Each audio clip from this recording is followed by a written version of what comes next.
You're 6 years old, clutching a crumpled birthday list, and those automatic doors whoosh open like a portal.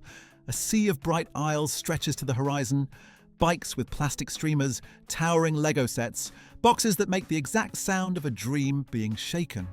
This wasn't just a store, it was childhood, arranged alphabetically. But behind the magic was a business that made bold bets, missed some critical turns, and ultimately collapsed under the weight of its own choices. Today, the rise and fall of Toys R Us. How a place built to sell joy became a cautionary tale of debt, disruption, and decisions made far from the toy aisle. Let's rewind to the beginning. After World War II, a young entrepreneur named Charles Lazarus realized something simple and brilliant. Babies keep growing and parents keep buying. He started with children's furniture, then moved into toys, and in 1957 launched Toys R Us, a warehouse-style self-service store devoted entirely to play. It was revolutionary. Most toy shopping used to happen in small shops or department store corners. Lazarus turned it into a destination. Wide aisles, huge selection, low prices, the category killer model. Add Geoffrey the Giraffe, jingle earworms, and those famous holiday catalogues, and the brand welded itself to American childhood. Families made pilgrimages, Saturday afternoons, and report card rewards all funneled to one place that promised everything from Hot Wheels to the latest console game under one roof. The business model looked unbeatable. Toys are seasonal, but scale smooths the bumps. A giant like Toys R Us could squeeze better terms from suppliers, stack inventory before the holidays, and drive volume that smaller competitors couldn't touch. The company scaled across the US and internationally. For years, it was the world's largest toy retailer, synonymous with the category it dominated. But even at its peak, the seeds of future trouble were being planted. Category killers are powerful until someone kills the category killer. Enter the 1990s and early 2000s. Big box generalists, Walmart and Target, started treating toys as traffic drivers. They could undercut prices on hot items to get families into the store and make up the margins on everything else in the cart, like groceries. That undermined one of Toys R Us's superpowers: price leadership. At the same time, e-commerce crept in. Parents discovered they didn't need to brave parking lots if they could order the must-have toy online at 11 p.m. after the kids fell asleep. Toys R Us saw the wave, but its surfing was clumsy. Rather than building a best-in-class website early, it outsourced much of its online store to a rival platform. The web traffic and customer data benefited someone else. When the partnership soured, Toys R Us had to scramble to rebuild its digital presence just as e-commerce was accelerating. Lost time in technology is like dog years. Every year late is 7 behind. Still, a great brand can recover if it can invest. That's where the pivotal decision arrived. In 2005, a private equity consortium took Toys R Us private in a leveraged buyout. On paper, the move promised freedom from Wall Street's quarterly pressure and a chance to renovate stores and modernize systems away from public scrutiny. In practice, it loaded the company with billions in debt. Debt by itself isn't evil, it can fuel growth, but debt demands payment every quarter no matter what. Those interest bills swallowed cash that could have refreshed fluorescent-lit stores, redesigned the in-store experience, or invested in technology and logistics to compete with Amazon's rising convenience. Imagine trying to renovate a house while paying a giant mortgage, and your hours just got cut. You can patch things, not transform them. The late 2000s made the squeeze tighter. The financial crisis hit wallets, and toy sales became more winner-take-all around hot items.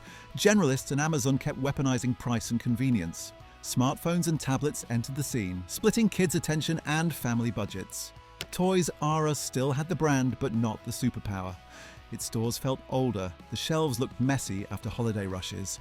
The checkout lines reminded parents why online carts felt better than the real thing. Meanwhile, back-of-house systems, inventory, forecasting, omnichannel fulfillment lagged. When customers searched for a toy online, they wanted to know whether a specific store had it now at a competitive price with easy pickup. That requires data plumbing, and building that plumbing takes money. There was another choke point: suppliers. The toy business depends on a high-trust dance with manufacturers. Retailers need generous payment terms and early shipments before the holidays. Manufacturers need confidence they'll be paid. As Toys R Us struggled, some vendors tightened credit. That created a vicious cycle. Fewer toys when you most need them, which means fewer shoppers, which means worse cash flow, right when interest payments are due. If a toy store can't be the sure bet for holiday stock, its differentiation evaporates. By 2017, the pressure was unsustainable. The company filed for bankruptcy protection in the US, hoping to restructure, but the holiday season didn't deliver a miracle and vendor nerves didn't ease. In 2018, Toys R Us moved to liquidate its US operations, closing hundreds of stores and laying off tens of thousands of employees. The lights went out on a cultural landmark. The loss was more than retail jobs and empty real estate. It rearranged the toy ecosystem. Without a dedicated toy specialist to champion entire product lines, smaller toy makers lost a critical showcase.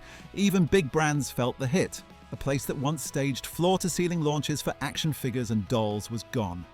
Parents who relied on the ritual, the store visit to let kids wander and choose, lost the browsing magic that algorithms can't quite replicate. So what truly happened? 3 forces converged. First, disruption.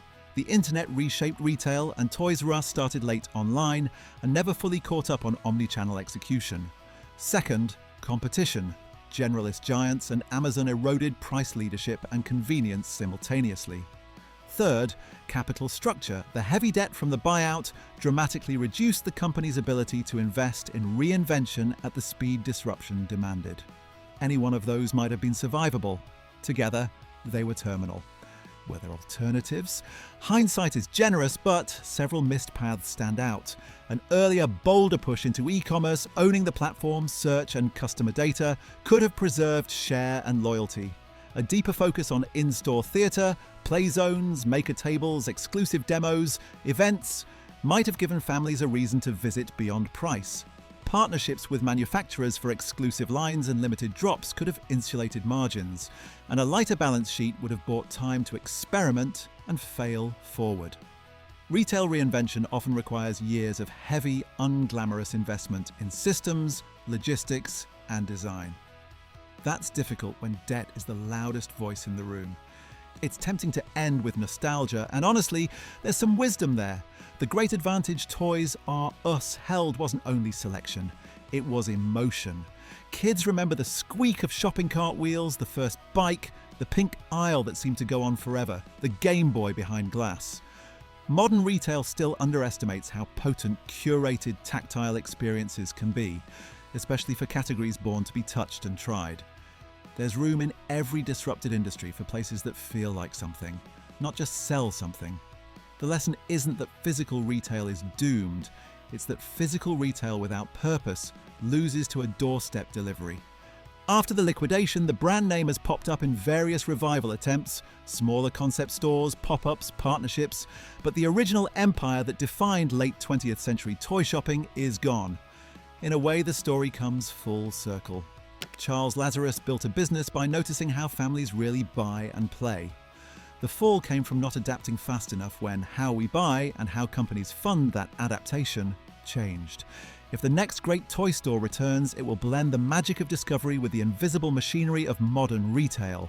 Live inventory, frictionless pickup, community events, and a reason to visit that a browser tab can't imitate. For those who grew up wandering those aisles, the end of Toys R Us felt like losing a landmark from childhood maps.